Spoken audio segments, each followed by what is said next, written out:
So I'm going to be talking about cardiac clearance in sports medicine, and we're going to try to keep this a little bit more simple talk. I think you're going to enjoy the fact that this is more relevant talk to a lot of primary practitioners and to all the moms and dads out there, because we're going to talk more specifically about the risk to the kids before they engage in sports activity. So no relevant disclosures for this talk. We'll have an agenda to identify the major causes of sudden cardiac death in young athletes. We'll review the latest guideline recommendations for screening the comparative athletes. We'll try to understand the restrictions to the athletes depending on their cardiovascular risk. And finally, we'll talk about the adult athlete a little bit. So all of us are aware of the benefits of exercise. It's got a huge role in disease prevention. We know it's very helpful to reduce the risk of cardiovascular disease. It helps reduce the risk of diabetes, helps manage it better. It's good for your bone health. People want to engage in sports activities to stay well-conditioned, to keep their fitness up. It's good for weight control. It also is a good source of enjoyment. People set themselves certain goals for their level of activity. Achieving those goals always gives you a sense of accomplishment. It builds competitive spirit. And especially for kids, it helps you build the camaraderie, the competitive spirit, and the leadership skills that they can go on to apply in a lot of different fields. So obviously, we want more and more people to engage in exercise and activity. Now, let's look at the population that we're going to be talking about, or the population who needs to be screened. Across the US, if you look at the college and professional athletes, there are about 500,000 of those who participate every year. Now, if you include the organized sports, and if you include high school and college athletes in that, then the population we're looking at is close to 25 million children and young adults. A brief definition of exercise: any form of physical activity done on a regular basis with the purpose of achieving a specific goal. We all know exercise can be low or high intensity, and for the purpose of this talk, we'll split the group into young athlete, less than 35 years of age, and an adult athlete, more than that. So what is the primary concern when we as cardiologists, a lot of you out in the community, primary care providers, when a mother or a father, they bring in their child for a sports physical, what is the primary concern? The primary concern is for sudden cardiac death. It is defined as death within an hour in a person who had previously undiagnosed cardiovascular disease. What is the burden of this issue across the US? Not a lot, actually. If you look at the total number of sudden cardiac deaths across the US, they stand about 300 per year. We do know that the risk of cardiovascular death is 2 to 3 times higher when you're engaged in exercise. I'm going to go over some of the conditions that increase the risk of sudden cardiac death, and we should understand that these don't only affect the athletes, they actually affect the population in general, but exercise does increase the risk. This risk is not equally distributed as well. In general, females are less affected by sudden cardiac death, and in general, African Americans are at higher risk. So if you compare the risk of a black male, it's actually much higher than a young white female. Similarly, the risk is not equally distributed across different sports. If you look at basketball, it carries the highest risk of people who've experienced a sudden cardiac death. That's followed by swimming, lacrosse, marathon running. So the risk also depends on the type of sports activity that the athletes are involved in. This is a slide from Circulation back in 2009. Dr. Barry Marin, he's the leading expert on sudden cardiac death and on hypertrophic cardiomyopathy. And basically, if you look at the slide here, it's looking at the annual rate of sudden cardiac death that has been officially reported. And basically from mid-90s onwards, you see the rate is fairly plateaued out. And the black part here represents the contribution of cardiovascular causes to sudden cardiac death. The rest of it is contributed by blunt trauma or other rare causes. Now, if you tease out the cardiovascular events and split them up, there are different etiologies that lead to sudden cardiac death. In a more tabulated form, the most common cause of sudden cardiac death from cardiovascular causes is due to hypertrophic cardiomyopathy. This contributes to about 36% of these patients. That's followed up by coronary artery anomalies. It's about 17%, followed by increased cardiac mass, probably under-recognized hypertrophic cardiomyopathy. And then the list goes on. It's a pretty exhaustive list, and I'm going to touch on some of these more briefly for the purpose of keeping this talk a little short. So why do we care about these events? These are relatively rare events, as I said, 300 a year, but they do get a lot of media attention. And the reason they are so tragic is because they happen in otherwise healthy individuals. They happen without a warning. Somebody just went on to play, and then they have an event like that, and it is devastating. You don't want to lose all those years of productivity that a young athlete, young person had. You know, they're looking forward to a bright future, and unfortunately, a catastrophic event like this can occur.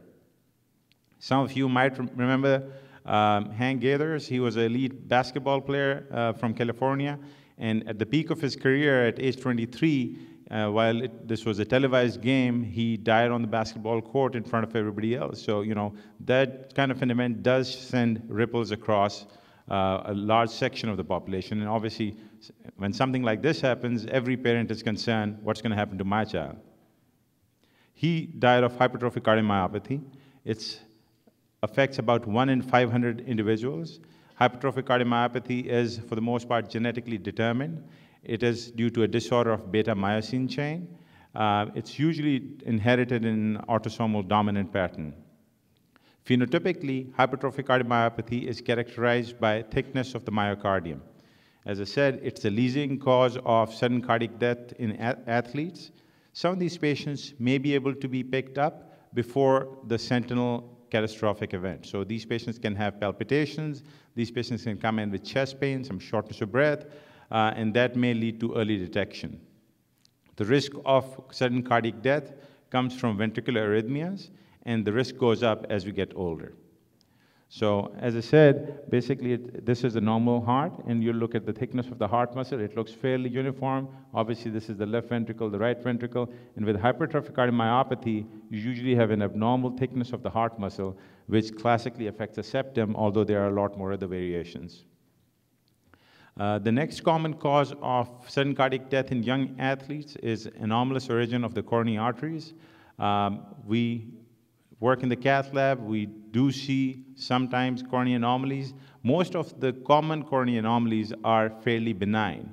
But what causes a risk of sudden cardiac death are the serious anomalies. So for those who are not well versed with coronary anatomy, we have two major arteries that supply the heart.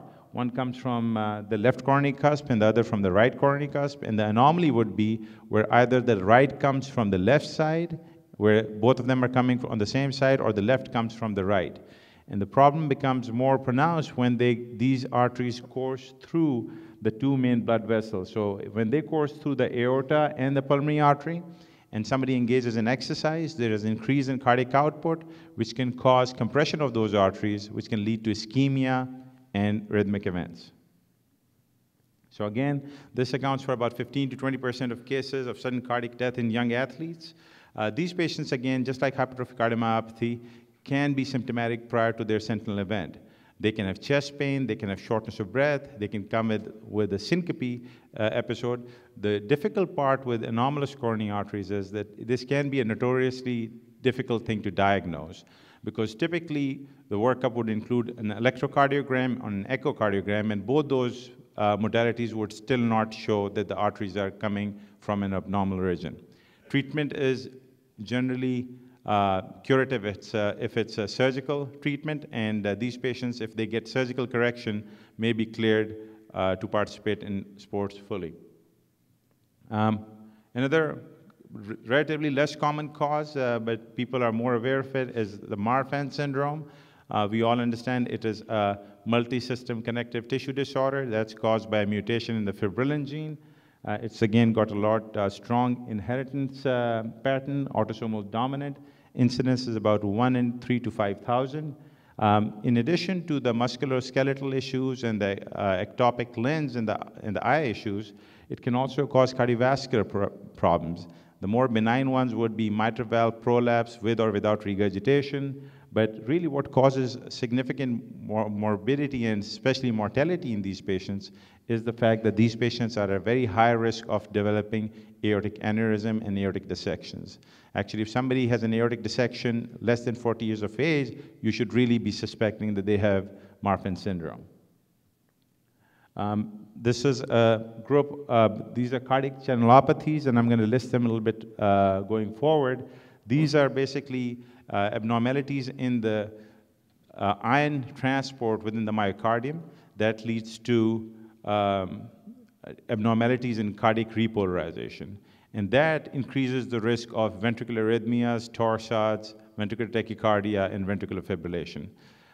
Sometimes some of these disorders can be picked up on an EKG. You can have a resting EKG that may show either too long or too short of a QT interval, or you may see some ST changes, which are classic for certain disorders, and you can pick those patients up and do further workup. They cause sudden cardiac death in non-athletes as well, but the risk goes up when we exercise. The common amongst the cardiac channelopathies are the long QT syndrome, where the resting QT interval may be more than 500 milliseconds, the Brugada syndrome, which has a typical ST appearance in the right-sided precordial leads, catecholaminergic polymorphic ventricular tachycardia, or CPVT for short. Again, a difficult problem to figure out with workup unless you do an exercise test on these patients, because they have a normal echocardiogram, they have normal EKG, normal QT, but when you get them on the treadmill, they can show evidence of increased ventricular activity and bidirectional VT. Short QT syndrome is typically characterized by a QT less than 320 milliseconds. Now, the goal of the guidelines is to identify those who are at risk and to prevent those injuries. The guidelines are very specific who they're addressing, so they're really addressing the competitive athlete, and that's defined as somebody who's participating in organized team or individual sport, where regular competition against others is a central component, and it places a high premium on excellence and requires some form of systematic, intense training. The AHA has come out with this standardized 14-point checklist that is recommended to be done by all practitioners, which is primarily based on taking a good history and physical. You can look at these in detail, but basically you want to figure out for a young person if they are symptomatic with any level of activity. So if they have chest pain, shortness of breath, fatigue, which is unusual for their level of activity, they need probably more screening. Similarly, family history is very important. Knowing we are in a CAD endemic area, you've got to make sure that if you talk about early cardiovascular death, that you are excluding CAD for these patients. And you've got to make sure when you talk to these individuals and their families that you are able to talk to them in terms that they would understand. So if you ask a family member, do you have a history of hypertrophic cardiomyopathy in your family, they are probably not going to understand. So you have to talk to them. Is there somebody in your family who died because they had too thick a heart muscle or too big a heart chamber size, or they had died due to an electrical rhythm out of nowhere? So those would be the red flags that should get your attention. On examination, you want to appreciate the murmurs, you want to auscultate the pulses, you want to make sure that you palpate all the pulses, even distal pulses, so you rule out any issues like coarctation. Marfans, so you just don't focus on the cardiovascular examination. We just spoke about Marfans. It's got some other features which are fairly typical: the long arm span, the short torso, the pectus excavatum. So you really want to do a good exam so you don't miss any of these individuals. Let's talk about the murmurs. So, all of us hear murmurs on patients. There are certain characteristics which are more associated with innocent murmurs. So if it's a mid-systolic, low-intensity murmur without any typical radiation pattern, those are typically benign murmurs. But if you have a murmur that's more than 3 out of 6 in loudness, if you have a murmur that is diastolic, if you have a holosystolic murmur, or basically the murmur doesn't make any sense to you, then you want to go ahead and get an echocardiogram to figure out for sure what's going on. Role of EKG in screening these patients is controversial. The European guidelines they mandate that an EKG should be done, where the US guidelines have debated this many times. It's still not mandatory, and there's good reason for that, because the European population has a significant burden of arrhythmogenic right ventricular cardiomyopathy. That is also a cause of sudden cardiac death in young athletes, and that's much higher incidence in Italy and Greece, whereas the US incidence of that disorder is much less. And sometimes that's picked up on the EKG and can lead to appropriate screening, which has led them to make it mandatory. Whereas in the US, a lot of these etiologies of sudden cardiac death are not visible on the EKG, and you can have issues of false positive, false negative EKGs that can lead to a lot of headaches and more cost without much benefit. This is an update that came out to the 36th Bethesda conference that makes recommendations on this cardiac screening. I've selected a few pointers which are clinically relevant. So if you have a patient who is genotype positive but phenotype negative, so they don't have evidence of left ventricular hypertrophy that's abnormal, and especially if they've not sustained syncope, they should not be restricted in terms of their sports participation. A very important point, sports participation is not a one-time event.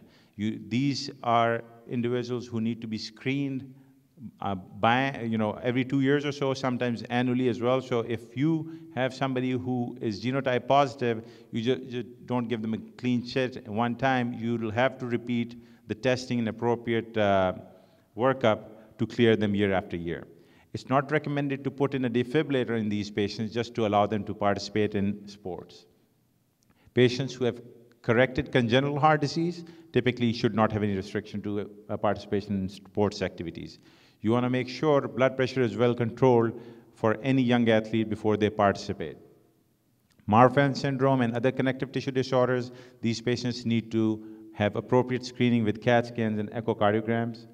Atrial fibrillation, sometimes we do see it in younger people. As long as those patients are well compensated, there's no need for restricting them from activity. If they take anticoagulation, you need to raise the risk of bleeding before allowing them to participate. One important thing, and I think if this is really a take-home point, if anybody comes to you with exercise-induced syncope, they really need a workup before you clear them to participate in sports activity, because it can be a real red flag. These patients may have one of the serious etiologies that I referred to. So unless they get a complete workup, you don't want them to go back to competitive sports. Now, real quick word about the adult athlete. Common causes of sudden cardiac death in adults are what we would expect them to be, led by coronary artery disease, obviously undiagnosed cardiomyopathy, vascular disease, arrhythmias, and valvular heart disease all contribute. Generally, the recommendations from AHA, ACC are that if you want to engage in physical activity, it's recommended you do at least 150 minutes of moderate activity per week, or 75 minutes of more intense activity, and you can mix and match this up. In terms of screening for the adults, if somebody's already active, they do, these are the general this is for somebody who's not already active. So an individual who has no cardiovascular disease, no symptoms, they don't need any clearance. You want to make sure you tell them, start slow, build it up.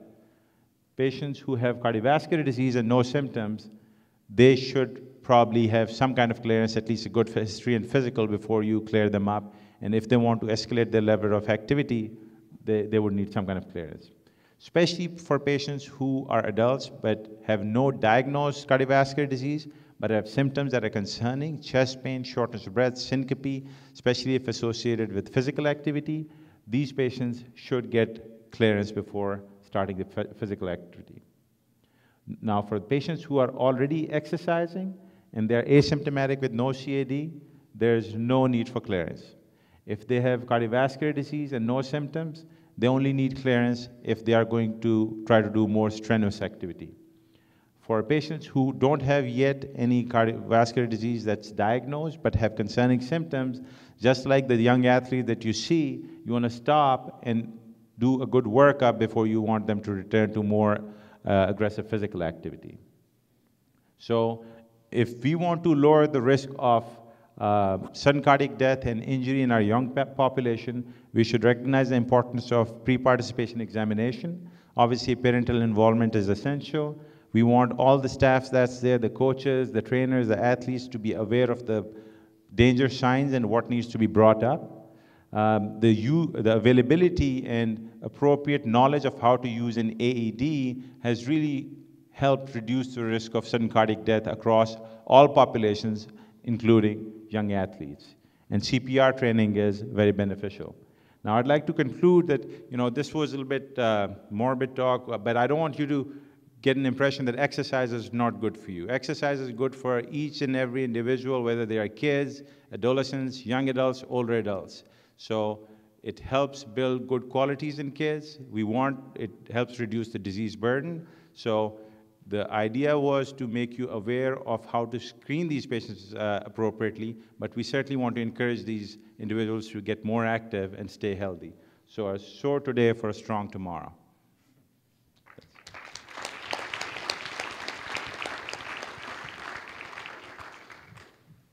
Right, that was really good, Dr. Akbar. Is this working now?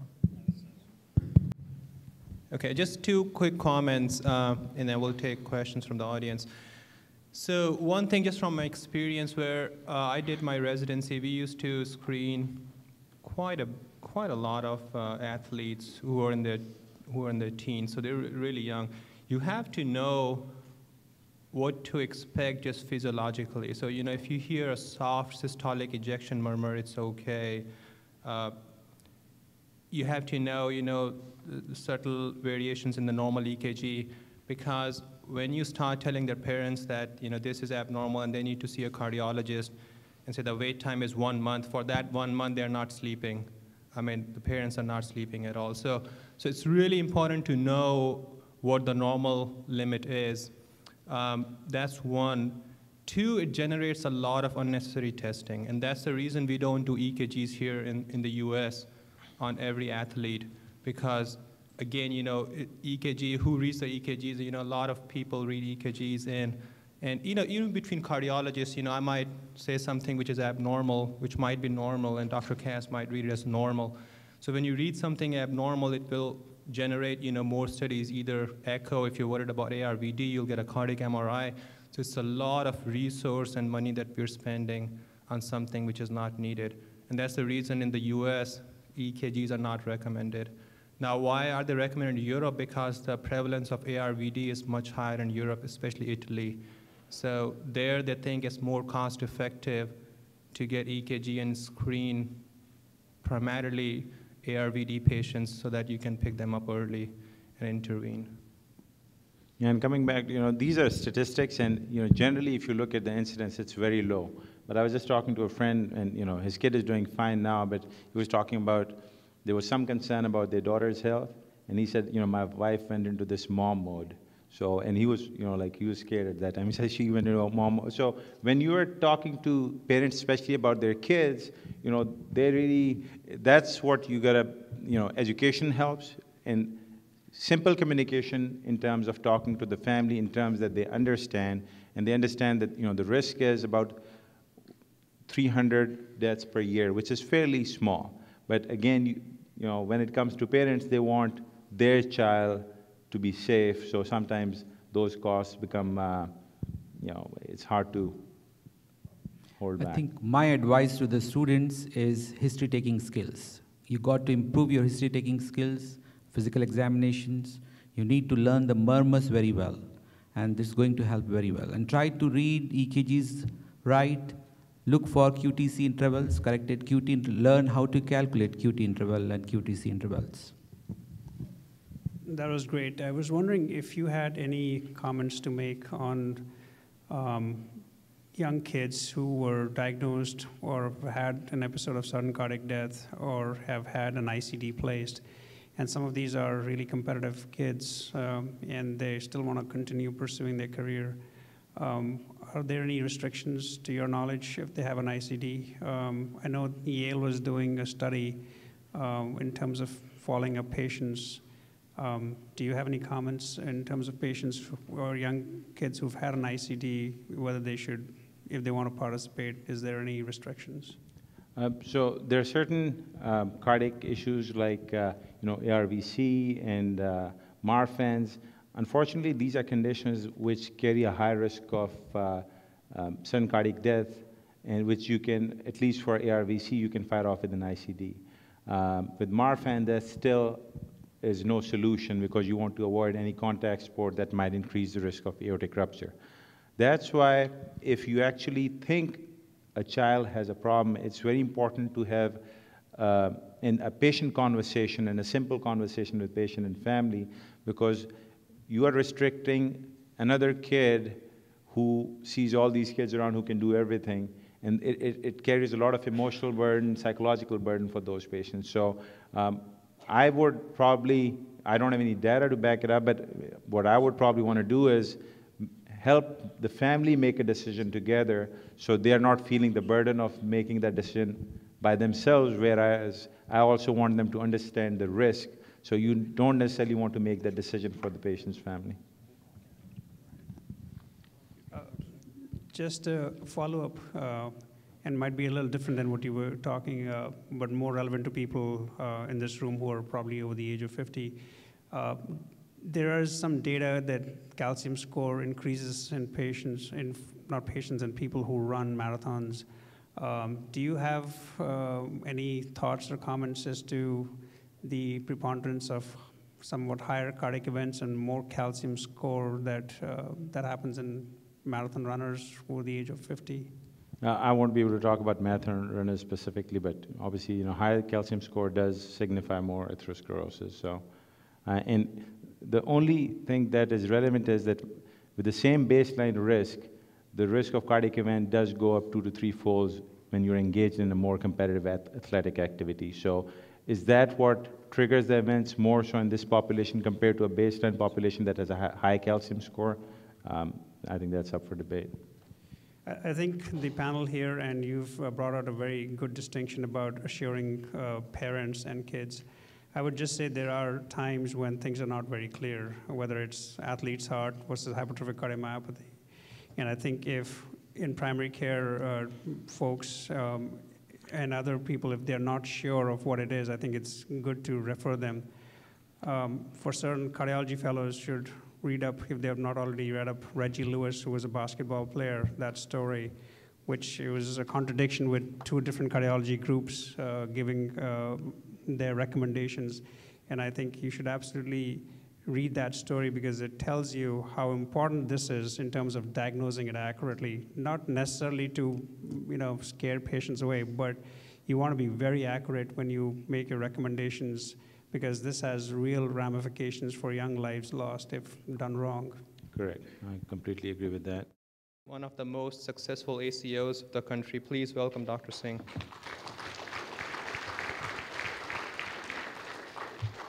Dr. Avula.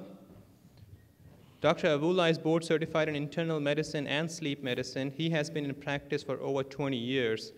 He's currently the Vice Chief of Department of Medicine, and next year he's going to be the Chief of Medicine. Please welcome Dr. Avula.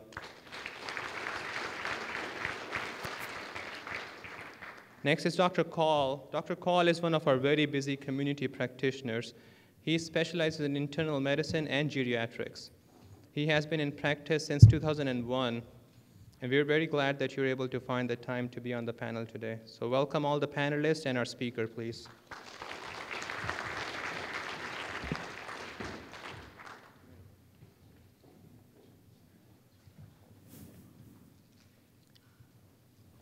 Today I'm going to talk about a very important topic, the hard truth about cigarette smoking, methods to combat this deadly addiction as well as habit. I am a speaker for Novartis Pharmaceutical Corporation, but it will have no bearing on this topic. I'm going to look at tobacco use as a cardiovascular risk factor, and hopefully by the end of this presentation, everyone will be in agreement. Nicotine and the dependence which drives continued tobacco use.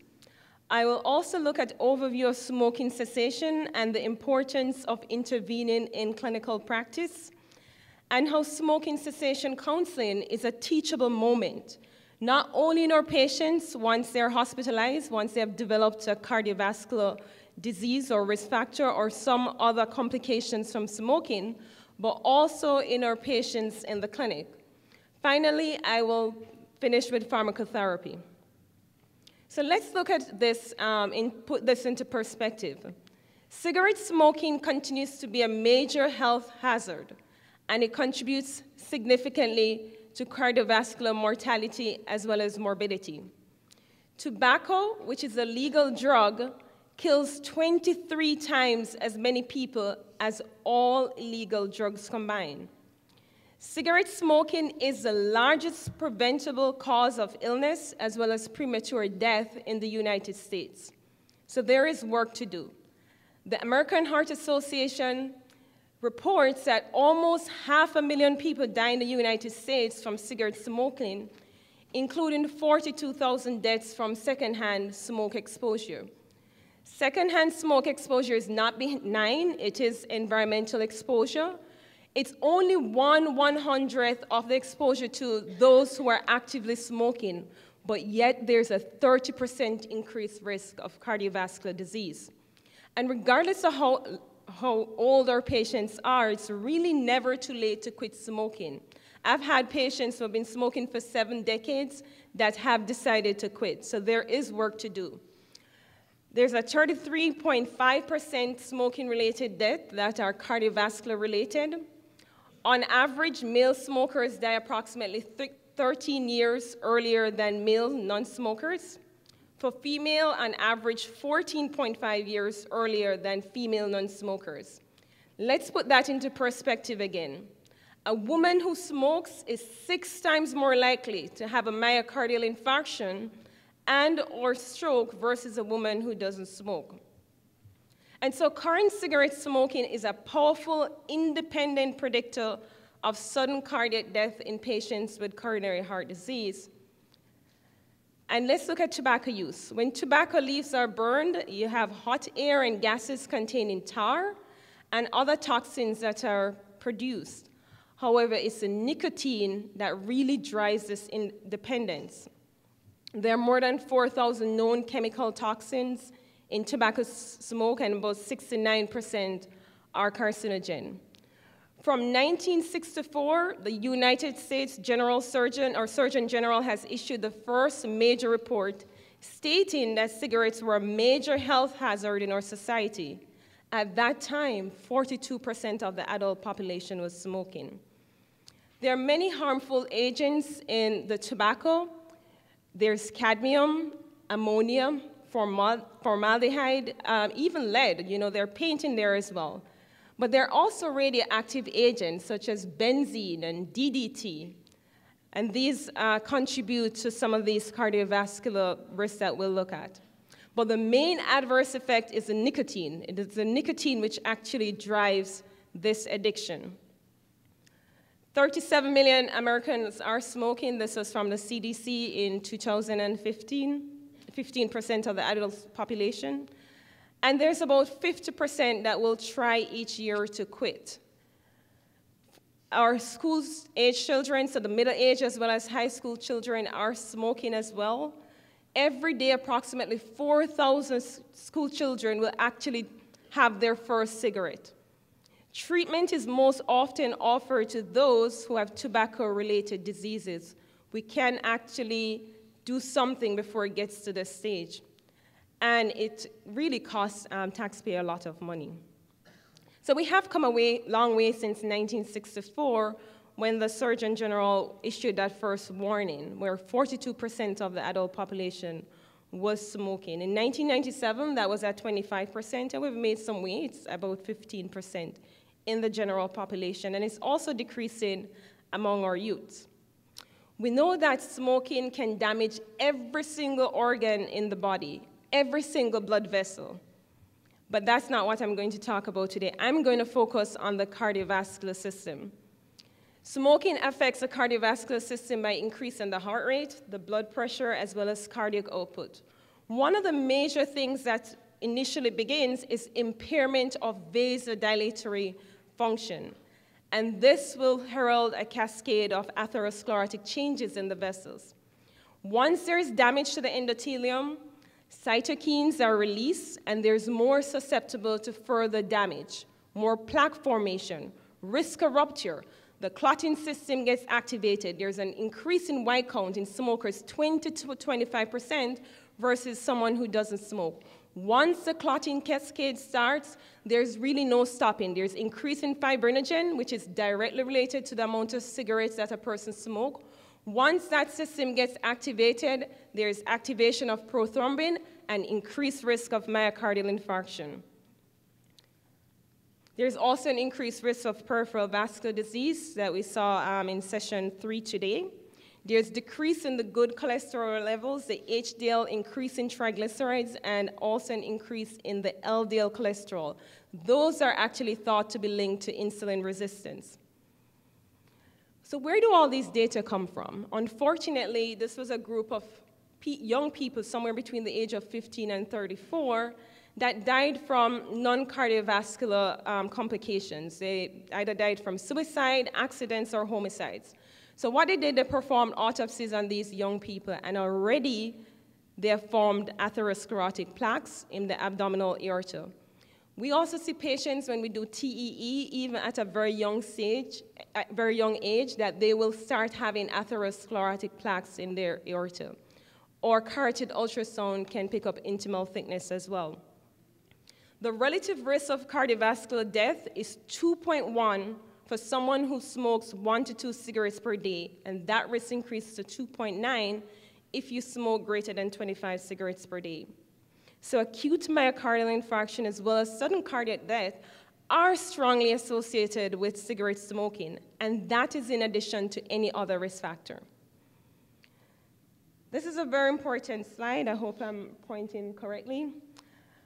When someone smokes, there are two different things that happen. There's the mainstream smoking, which is mostly what's going to get activated to the active smoking, and there's side stream smoking, which produces the environmental exposure.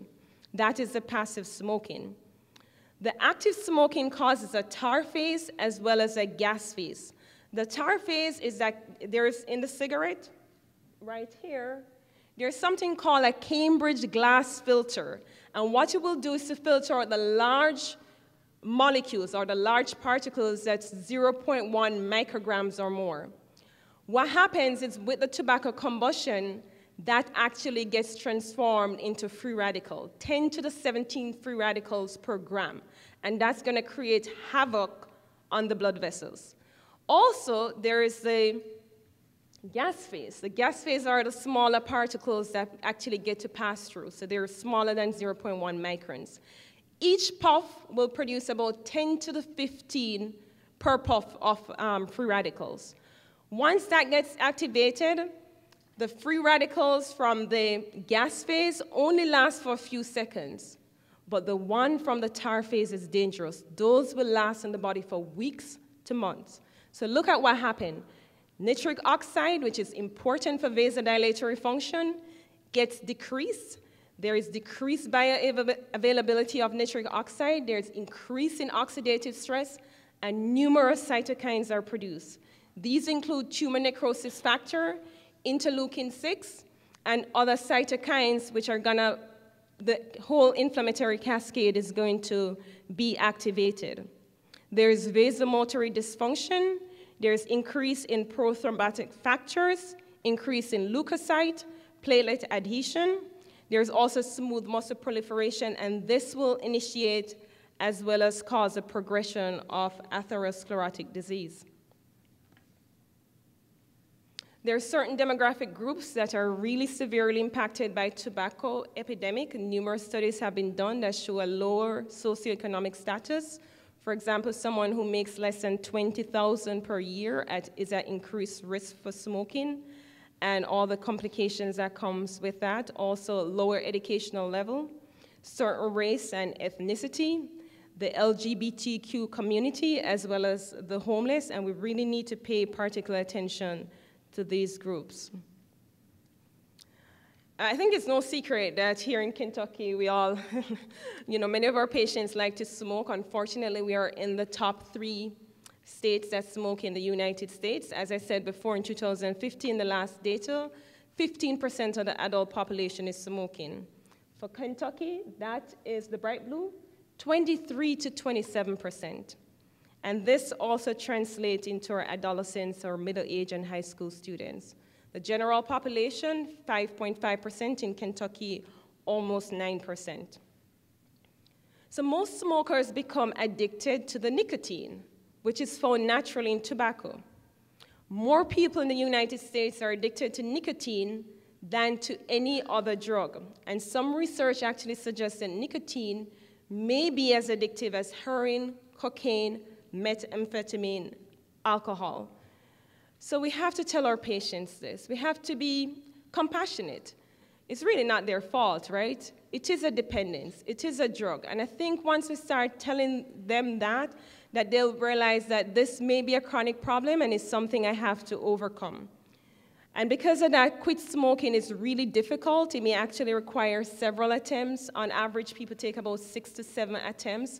So they shouldn't feel bad if they try for the first, second, or third time and they're unable to quit. There's just more work to be done.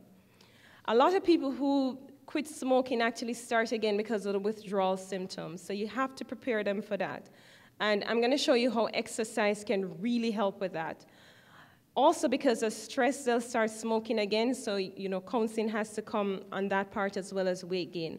The one thing that will help with weight gain is the exercise, but also probably the only good thing that nicotine does is to suppress your appetite. So once people stop smoking, getting that nicotine, they're going to really want to eat. And so you have to prepare them for that as well.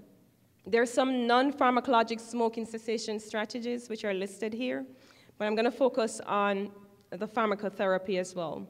So what do you tell your patients when they're thinking of quitting? Within 20 minutes, your blood pressure decreases, your pulse rate will return to normal.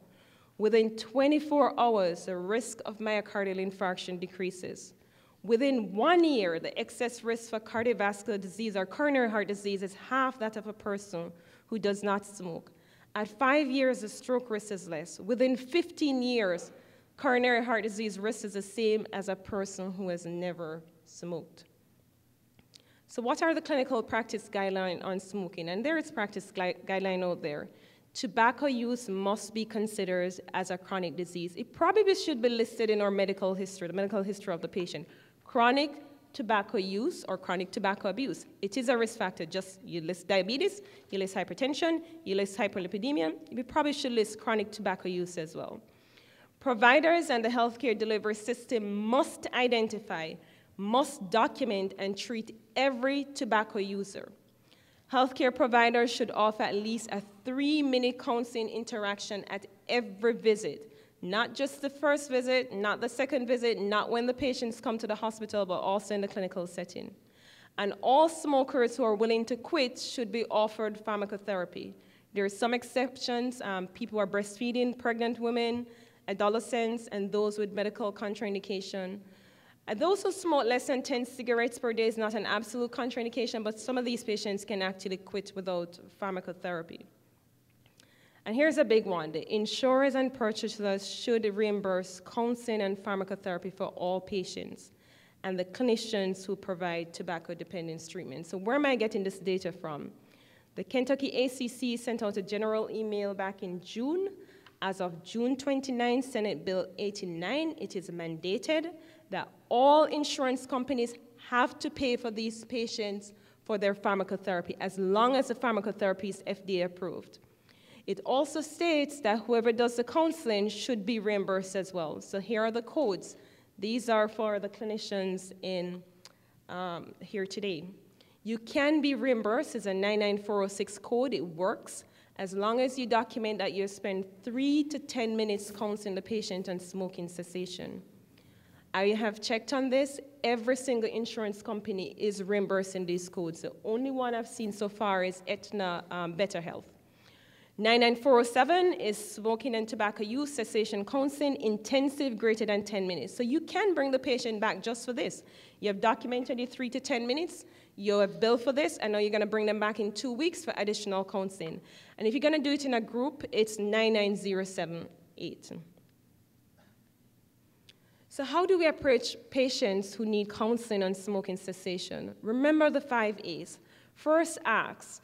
Systematically identify all tobacco users at every single clinic visit. Advise them in a very clear, strong, as well as personalized manner. So make it personalized to them. Link their COPD, their recurrent pneumonia, their recurrent ischemic heart disease. Link it to what's going on, their anginal symptoms. Even patients who have had cath, especially women, and they have no obstructive disease, what they have is microvascular endothelial dysfunction. The vessels are just not working very well because of the continued smoking use. So link it in a personalized manner to these patients and urge them to quit as well. But also bear in mind that it is hard, and so yes, it's part of counseling, but it's also part of providing some amount of responsibility, put the responsibility back on them, but that you're also there to support them. Also attempt to identify these smokers who are willing to try and quit. About 7 in 10 will be willing to try and address the habit. A lot of it is this. Link what they're doing with this. Some of them is the first thing in the morning with coffee. Okay, start breaking up the coffee from the smoking.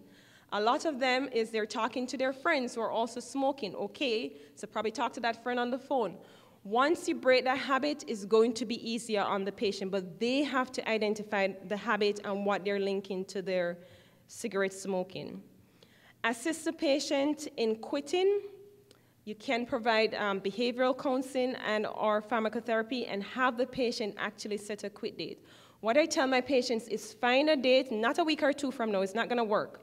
Find a date that means something to you, somebody's birthday, the day your father died 5 years ago because he used to smoke. Find a date that actually means something. That will give them enough time to get everything out of the house, the car, anywhere else that they smoke. It will also give them enough time to tell other people who are smoking around them, say, this is my quit date. Please do not smoke around me on this day going forward. Actually give them time to come on board with them. I tell patients, find somebody else who's smoking, whether in the home or at work, a friend or a colleague, and get them to quit with you. Because when people quit together, you hold each other accountable and they tend to do it together. So they actually look forward to trying to quit with someone else. And then arrange a schedule follow-up contact with that patient once you have prescribed pharmacotherapy or for additional counseling. So these are the pharmacologic treatment options that are FDA approved. There is nicotine replacement therapy. The effects are related to blood concentration and the rate of increase in concentration. It is safe in patients with cardiovascular disease. It can be used as part of the smoking cessation counseling. However, some patients, as I said before, if you're smoking less than 10 per day, can actually quit without it. And definitely counsel the patients on the possibility of the nicotine withdrawal symptoms.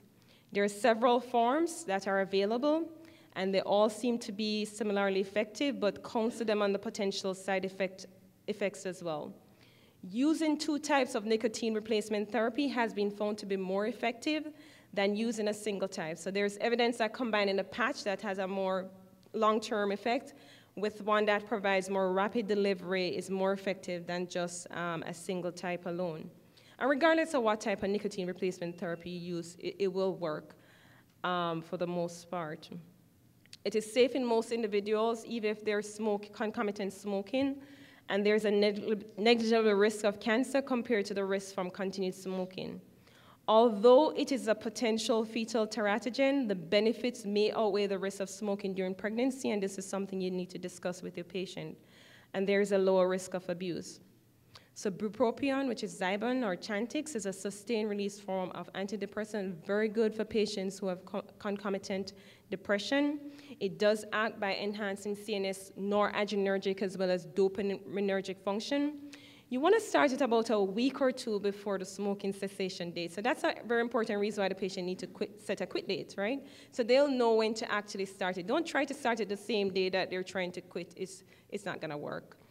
150 milligrams for the first 3 days, and increase it to 150 milligrams for about 60 days. You can actually get away with 30 days if a patient is very motivated to quit. Higher doses and longer duration has greater side effects, and there is no clear benefit. And as I said, you can combine it with nicotine replacement therapy. There is also varenicline, which is Chantix. It works in 2 different mechanisms, which I find to be very interesting because they're sort of counter. It blocks the nicotinic receptors, but it's also a partial nicotinic agonist with a very high affinity for the alpha-4 beta-2 neuronal nicotinic acetylcholine receptors. It's very effective for smoking cessation in smokers with cardiovascular disease. It's pretty well tolerated, and it does not increase cardiovascular events or mortality.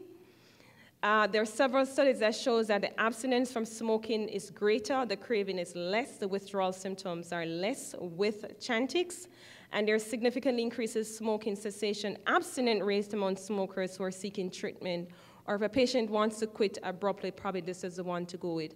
And even for patients who say, you know, I don't want to quit, I just want to decrease the amount, this is a good one to go with as well. So what's the dose?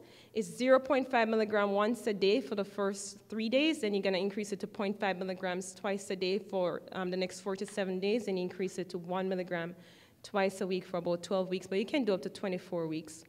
You have to counsel the patient about the potential side effects. Nausea is a big one. They can get really irritable on it, and they can have those neuropsychiatric symptoms that you see on the commercials. So some patients will have very vivid dreams.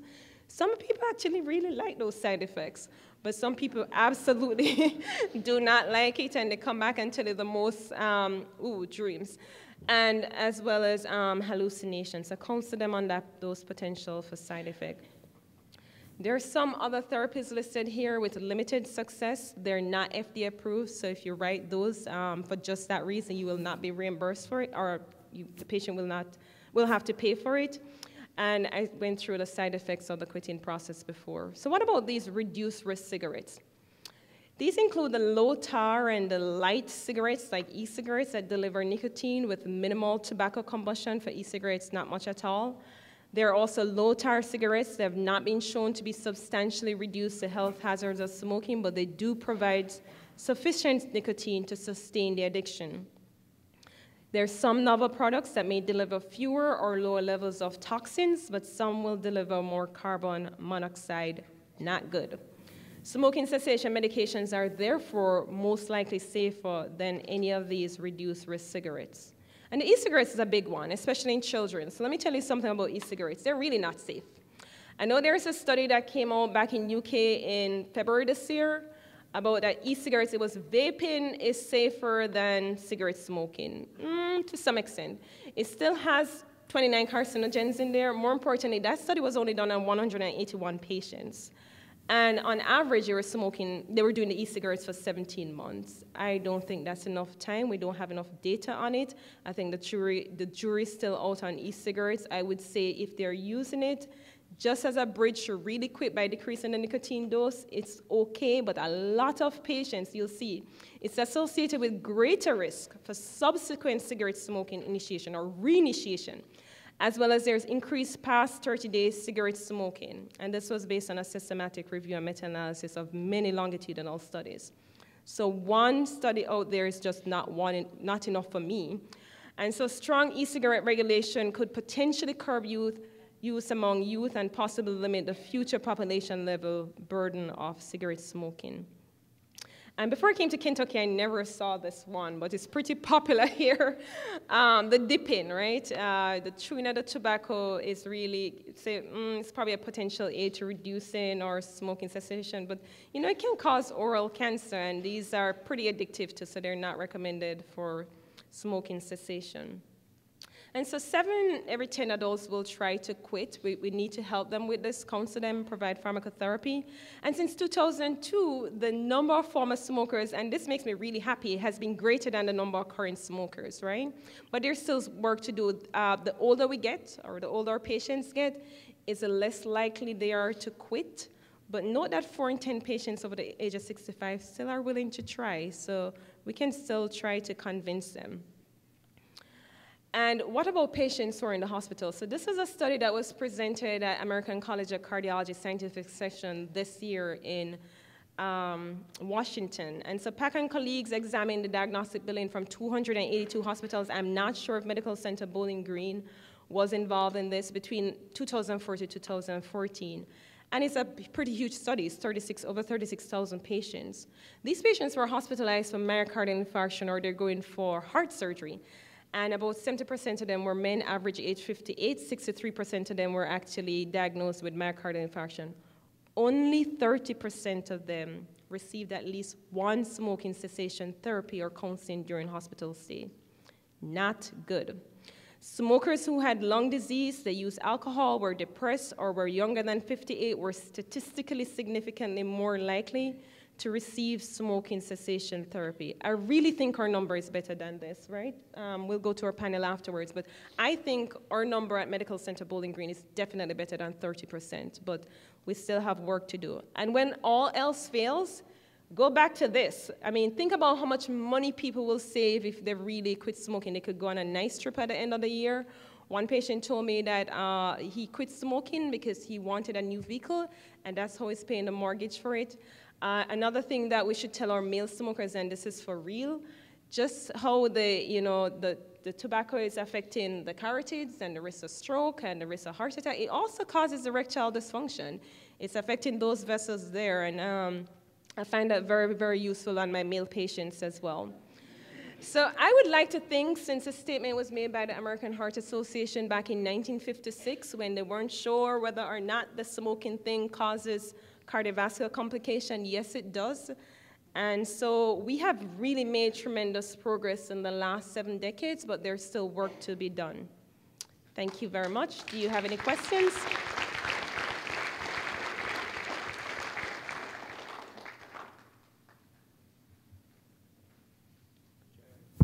I think this is one that probably touches most of the people here who work in a hospital. What do you say to your patient who wants to go outside, while they're in the hospital to go have a cigarette? Well, we do get that question sometimes. I think, first of all, it is difficult. To quit in the hospital cold turkey. So that's where, as soon as they hit the door, even emergency room, you want to tell them that their disease, whatever is happening for their admission, is actually linked to the smoking. You probably want to put the nicotine patch on. It does take a while to kick in, but the second thing is that, and we don't have it here, is we can do the lozenges or the gums, because that craving is there. Think about it, it's really, really hard on these patients trying to quit cold turkey.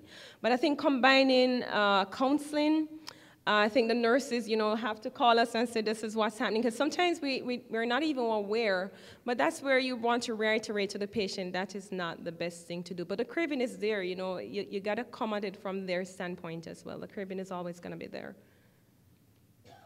I really enjoyed the talk. One quick question. Now, similar to you, like I trained in the Northeast, so I would never ask anybody if they dipped.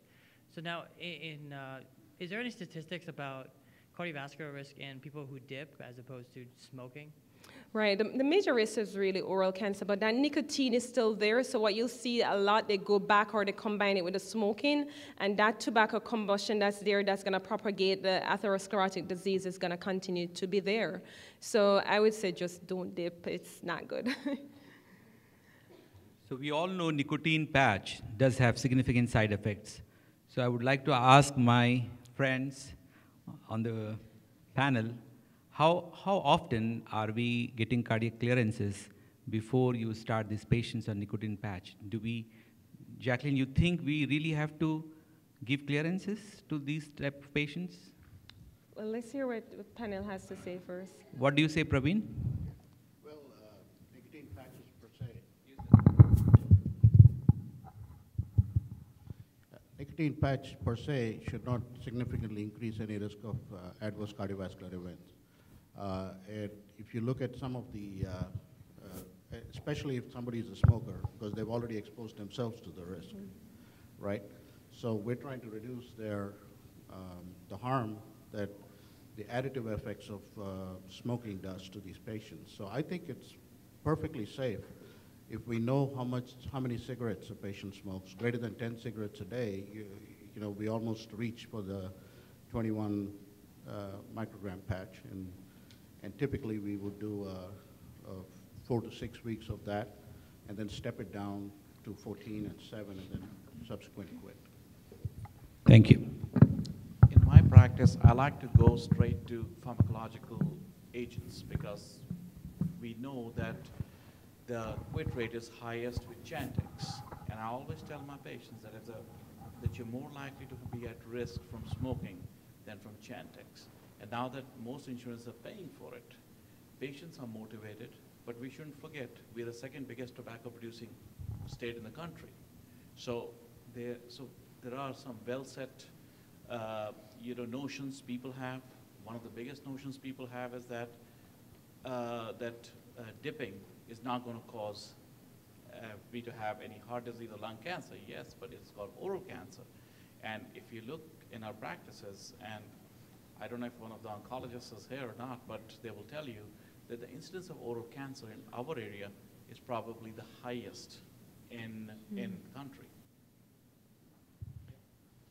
Quick question for the panel. You guys, obviously have managing a lot of the local population, big practices.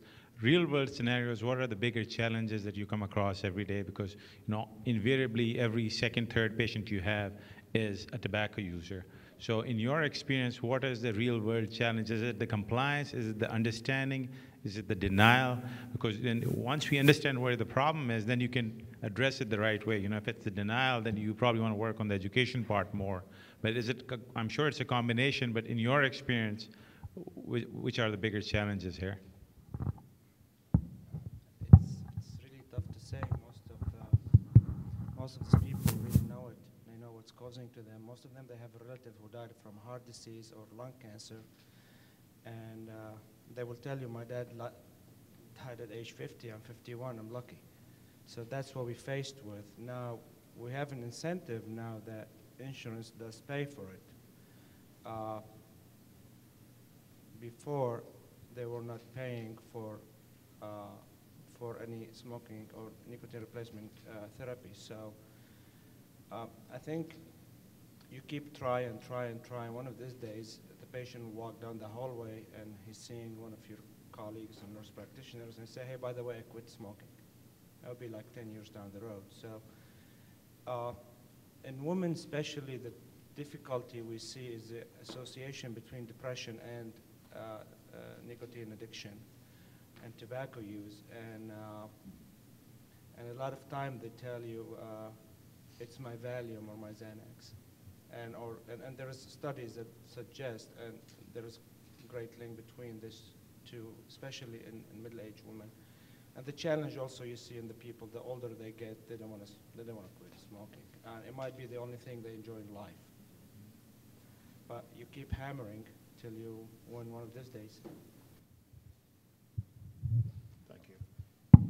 In my practice, what I have realized, some of the big challenges are percentage of the people, they are just not ready to quit. And that is a area where we need to focus. I know we've had great successes driving down the rate of smokers, but there's still a big substantial population who is just simply not ready for it. And actually the United States Preventive Task Force came out with another set of recommendations. They name it the 5 R's. So basically looking at sitting down with the patient and discussing what's the relevance for smoking cessation in your case. And talking about the risks of smoking, talking about the rewards of quitting smoking, and what kind of roadblocks they have. And last but not the least is, like Dr. Hamad pointed out, repetition is the key. You just never ever give up. The person you least expect to quit might be the one who surprises you. Yeah. 2 other points. No, go ahead, finish. Another thing is, some of the patients are definitely concerned about. The other thing that is a roadblock frequently used to be coverage of the treatment, and another one is concerns about weight loss, which we need to address with appropriate planning. Yeah, I really like that last point. The one thing too that really you can combine with pharmacotherapy that really helps is exercise. So every time that craving kicks in, just go exercise 5 minutes. It takes the mind off stuff. It helps with the cravings, and it will also help with the weight gain. So you got to try to get the patients to link all of those as well. It's exercise. It also produces really good endorphins and feel-good hormones, so they'll also be more motivated to quit as well when they combine it with exercise. Great talk, Dr. Dawson, thank you. I just wanted to point out something on a positive and a lighter note. In orthopedics, we get patients, they are addicted to smoking, they are sometimes pain medicine seeker, they want to stay in the hospital for a longer time after the surgery or any other orthopedic problem. And how we have used this addiction to our advantage is you cut their smoking off completely when they are in the hospital. So they want to do everything they can to get out of the bed, do the physical therapy, and get out of the hospital as early as possible. So I think there is a little bit lighter and positive note to this. Thank you. Break their leg. Break their leg. Thank you. Thank you. One note only, Dr. Cole was also one of the founders of our successful ACO. Actually, he's the one who started it.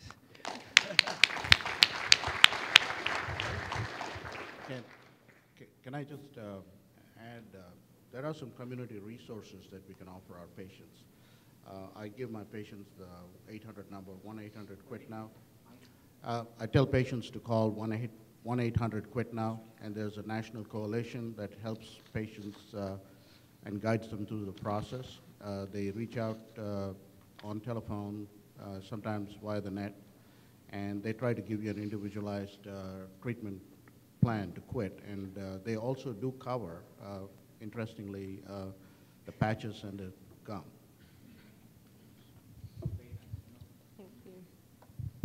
For reimbursement, since we're good in the business part of it, Medicare pay only for 6 times for counseling a year. So if I've done it and you've done it, you might not get paid for it. So I'm just for your own knowledge, Medicare pay only 6 times a year. I'll bring them every day. Thank you.